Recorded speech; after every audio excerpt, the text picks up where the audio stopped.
Subscribe to our channel and press the bell icon. अस्सलाम वालेकुम अज़ीज़ तलबा व तालिबात। सर अब्दुलसत्तार खान इस यूट्यूब चैनल में आवाम का इस्तकबाल है। 12th साइकोलॉजी 12वीं नफ्सियात सबक नंबर 1 है। नफ्सियात एक साइंसी शोबा इल्म। इसका पहला सबक है नफ्सियात एक साइंसी शोबा इल्म। इसका मुकम्मल खुलासा देखेंगे और इसे समझने की कोशिश करेंगे। चलिए शुरुआत करते हैं। सबसे पहले आएगा तारुफ यानी इंट्रोडक्शन, उसके बाद की फ़ीचर्स ऑफ साइंस यानी साइंस की बुनियादी खसूसियात, बहैसियत साइंस नफ्सियात की तारीख़, history of psychology as a science, नफ्सियात में तहक़ीक़ के तरीक़े, रिसर्च मेथड्स इन साइकोलॉजी, तजुर्बाती तरीक़ा एक्सपेरिमेंटल मेथड, सर्वे का तरीक़ा सर्वे मेथड, मुशाहिदाती तरीक़ा ऑब्ज़र्वेशन मेथड, केस स्टडी तरीक़ा मुताला मामलात, केस स्टडी मेथड, इर्तिबाती मुताला, कोरिलेशन मेथड, नफ्सियात को साइंस बनाने में दरपेश challenges in establishing psychology as a science, और अक़लियत की अहमियत इन इम्पोर्टेंस ऑफ रैशनैलिटी। चलिए शुरुआत करते हैं। इसके एक एक नुक्ते को पढ़ेंगे, उसे समझेंगे। सबसे पहले हम नफ्सियात का तारुफ हासिल करेंगे। आज हम साइंसी दौर में जी रहे हैं। हमारी ज़िंदगी के तमाम शोबेजात साइंस से मुतासिर हैं। अब देखिए, सबसे पहले ज़िक्र आता है होमो सेपियंस के इर्तिक़ा से। होमो सेपियंस ये जो शुरुआती इंसान इर्तिक़ा के जानदारों की यानी इंसान के बनने के जो शुरुआती मदारिज है, उसमें होमो सेपियंस का एक अहम अहमियत हासिल है। अब इसका इर्तिक़ा यानी एवोल्यूशन जो है नौ इंसानी में वजूद में आई थी, और इब्तिदा से ही इंसान में जिबल्लत का बक़ा यानी सर्वाइवल इंस्टिंक्ट रही है, और इंसान अपने इर्द गिर्द की दुनिया को दरियाफ़्त करने में मसरूफ़ रहा है, जिसके नतीजे में बतदरीज इंसानों ने बहुत से साइंसी उलूम को तरक्की दी है। आज इन साइंस के 3 अहम जमातों में दर्जा बंदी की गई है।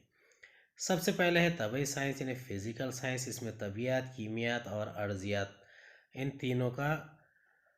तीनों का मुताला शामिल है। दूसरा है हयातियाती साइंस यानी बायोलॉजिकल साइंस। इसमें इल्म हैवानात, इल्म नबातात और इल्मुल आज़ा वगैरह है, यानी इंसान, जानवर और पेड़ पौधों के वगैरह के बारे में हयातियाती साइंस में डिस्कस किया जाता है। तीसरा है समाजी साइंस यानी सोशल साइंसेस। इसमें इल्म नफ्सियात, समाजियात और माशियात वगैरह है, यानी इसकी एक अहम कड़ी इल्म नफ्सियात भी है। कुछ लोगों का ये सवाल है कि क्या इल्म नफ्सियात हकीकी मानों में एक साइंस है या नहीं है। इसका जवाब देने से पहले हम समझते हैं कि साइंस क्या है और इल्म नफ्सियात क्या है। अब ये दो चीज़ों के बीच का जो फ़र्क अगर हम समझेंगे तो आपको आगे समझ में आएगा। अब हम इस बाब में क्या करेंगे, पेचीदा सवालों के जवाब मालूम करेंगे, जो हम साइंस की बुनियादी खसूसियात जानेंगे, और उसके बाद बतौर साइंस इल्म नफ्सियात की तारीख़, नफ्सियात में तहक़ीक़ी यानी रिसर्च तरीक़ा, नफ्सियात को साइंस मानने में दरपेश चैलेंजेस, और इसकी अक़लियत पसंदाना यानी रैशनैलिटी की अहमियत को समझेंगे। 1.2 है साइंस की बुनियादी खसूसियात यानी की फ़ीचर्स ऑफ साइंस। सबसे पहला है तजुर्बाती सबूत यानी एम्पेरिकल एविडेंस। साइंस का मुताला और मालूमात की तौज़ीह सबूतों पर मबनी एक नज़रिया है। तजुर्बाती सबूत से मुराद मालूमात का हुसूल बराह रास्त और मुशाहिदा से होता है। साइंसी मालूमात की बुनियाद तस्दीक शुदा सबूतों पर होती है, ताकि दूसरे तफ्तीशकार भी इसका मुशाहिदा और पैमाइश कर सकें, और इसी मुज़ाहिरे यानी फ़ेनोमेना को मुस्तक़बिल में इसकी सदाक़त यानी एक्यूरेसी को जांच सकें। यानी सबसे पहले तजुर्बाती जो सबूत होते हैं वो इसमें बड़ा मददगार साबित होता है कि आप साइंस को किस तरीक़े से समझेंगे। दूसरा नुक्ता है मारूज़ियत यानी ऑब्जेक्टिविटी। अब साइंस मुज़ाहिर के पेश नज़र इसका मुताला करता है। मारूज़ियत से मुराद हक़ाइक़ को देखना और कबूल करना है, ताकि जिस तरह एक तफ्तीशकार यानी इन्वेस्टिगेटर ने पेश किया है उसे मान लेना है। मारूज़ियत का मतलब ये भी होता है कि एक मख़सूस मुज़ाहिर की तहक़ीक़ में तमाम तासुबात यानी बायसेस, मफादात यानी प्रेजुडाइसेस, अक़ायद यानी बिलीफ्स, ख्वाहिशात यानी विशेस, इक़दार यानी वैल्यूज़, और तरजीहात यानी प्रेफरेंसेस को बालाए ताख़ रख कर बिल्कुल गैर जानिबदाराना अंदाज में इसकी तहक़ीक़ की जाती है। अब देखिए, ऑब्जेक्टिविटी जो इन्वेस्टिगेटर करता है, इसमें सबसे अहम चीज़ होता है कि वो तासुब पसंद ना हो, बायस ना हो। दूसरा है वो उसका कोई उसमें लेन देन ना हो, कोई मुफाद छुपा ना हो। तीसरा उसको किसी चीज़ पर अपना भरोसा बैठा हुआ होना हो जो उसके अम, नतीजा निकालने पर मजबूर कर दे, या फिर उसकी कोई ऐसी ख्वाहिश ना छुपी हो, या वो उसके इक़दार मेल ना खाते हो, वो उसकी तरजीहात प्रेफरेंसेस से सब चीज़ों से दूर रहे और गैर जानिबदार तौर पर एक काम कर सके और तहक़ीक़ कर सके। तीसरा है साइंसी इल्मियत यानी साइंटिफिक कैजुअलिटी। साइंस का मकसद ज़ैर गौर मौजू के तग़य्युर पज़ीर यानी वेरिएबल की इल्लत और असर यानी कॉजेस और इफ़ेक्ट के माबैन पाए जाने वाले ताल्लुक़ात को मालूम करना है। अब साइंस का बहुत ही बारीक बीनी से अगर मुशाहिदा करेंगे तो ये तग़य्युर पज़ीर है, यानी हर चीज़ में साइंस कहीं ना कहीं थोड़ी बहुत रद्द-बदल रखती है, जिसकी वजह से इंसानी ज़िंदगी का जो दौर है, चक्र है, वो चल रहा है।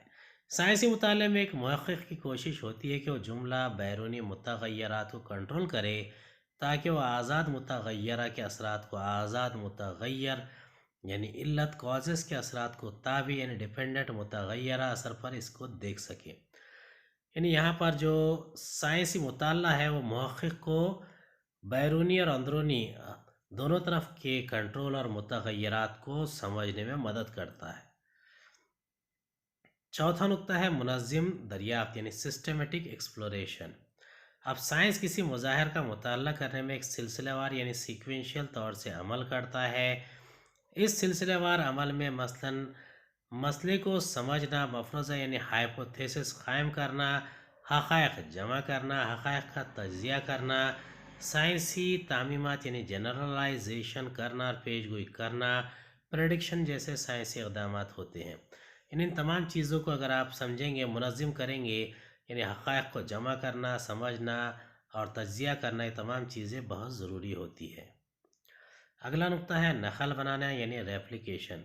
नक़ल से मुराद कहीं भी और किसी वक्त में लेकिन ऐसे हाई हालात में इन साइंसी मालूमात को दोबारा बनाने या अपनाने का अमल है, ताकि नक़ल दोहराने और इससे हासिल होने वाले नताइज मोतबर बन जाए और इस पर से ही किसी साइंसी नज़रिए को क़ायम करने की काबिलियत होती है।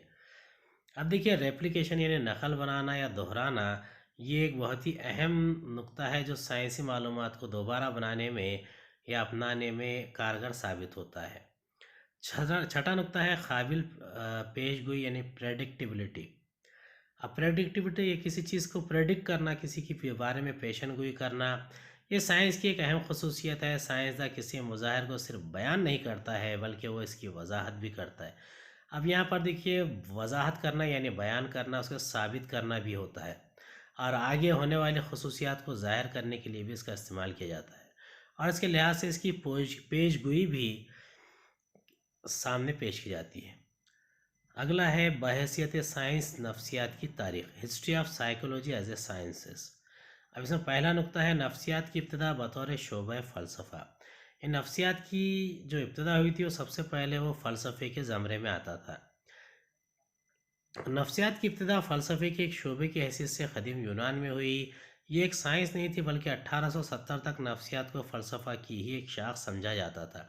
यानी जितने फ़लसफ़ी थे, चाहे वो अरस्तु हो, सक़रात, बक़रात, अफ़लातून वग़ैरह, जो क़दीम यूनान के फ़लसफ़ी समझे जाते हैं, वो नफ्सियात पर भी बहस करते थे, तो वो फ़लसफ़े का हिस्सा ही हुआ करता था।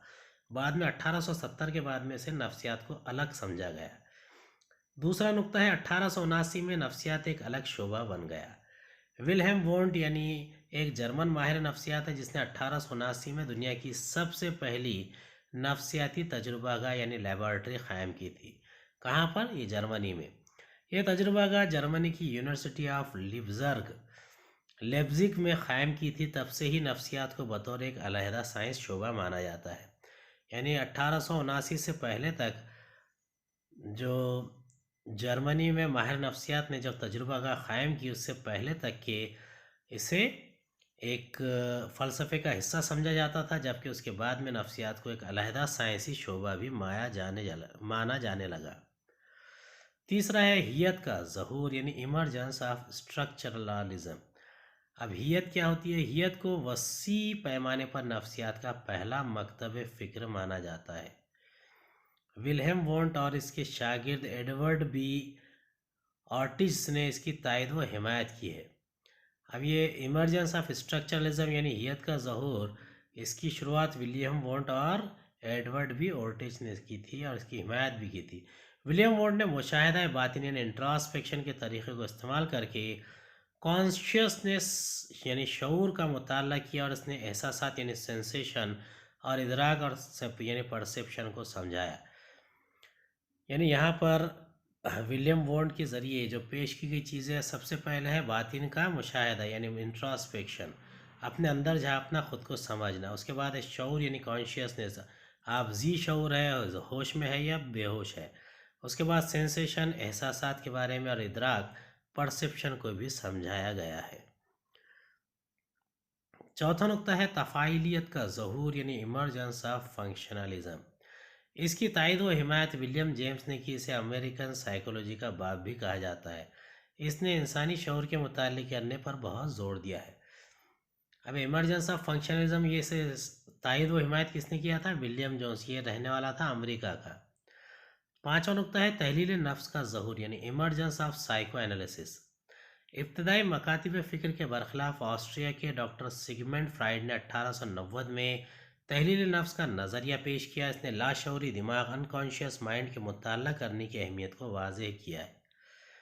یہ تحلیل نفس کا ظہور ایمرجنس آف سائیکو انالیسس جو ہے، اس کو پیش کس نے کیا تھا؟ آسٹریا، یہ یورپین سائنٹسٹ تھا ڈاکٹر سگمنڈ فرائیڈ، اور یہ علم نفسیات کا ماہر بھی تھا۔ اس نے لاشعور یعنی انکانشیس مائنڈ کا مطالعہ کرنے پر زور دیا تھا۔ چھٹا نقطہ ہے کرداریت کا ظہور، ایمرجنس آف بیہیویئرلزم۔ 20ویں صدی کے اوائل میں ایک امریکی ماہر نفسیات جان بی واٹسن نے کرداریت کے نظریے کو پیش کیا۔ اس نظریے نے شعوری تجربات اور غیر شعوری دماغ ان دونوں کو رد کیا اور نفسیات کو زیادہ بہترین سائنسی شعبہ بنایا۔ اس نے قابل مشاہدہ برتاؤ پر زیادہ توجہ دی۔ یعنی کرداریت ایک بہت ہی اہم حصہ ہے، انسان کا کردار ہی اس کے باطن کی غمازی کرتا ہے۔ ساتواں نقطہ ہے انسان دوست نفسیات کا ظہور، ایمرجنس آف ہیومنسٹک سائیکولوجی۔ 20ویں صدی کے پہلے نصف تک تحلیل نفس نظریہ اور کرداریت نظریہ ہی دنیا میں غالب رہا، لیکن اس صدی کے دوسرے نصف میں ایک امریکی ماہر نفسیات کارل راجرز نے فلاح انسانی نفسیات کا نظریہ پیش کیا۔ لاشعوریت کے مطالعے کی وکالت تحلیل نفس میں کی جاتی ہے، جبکہ کرداریت میں تعینیت یعنی ڈٹرمنزم کو تسلیم کیا گیا ہے۔ لیکن ان دونوں کے برخلاف فلاح انسانی نفسیات آزاد اختیار یعنی ول، خود ارادیت یعنی سیلف ڈٹرمنیشن، اور خود شناسی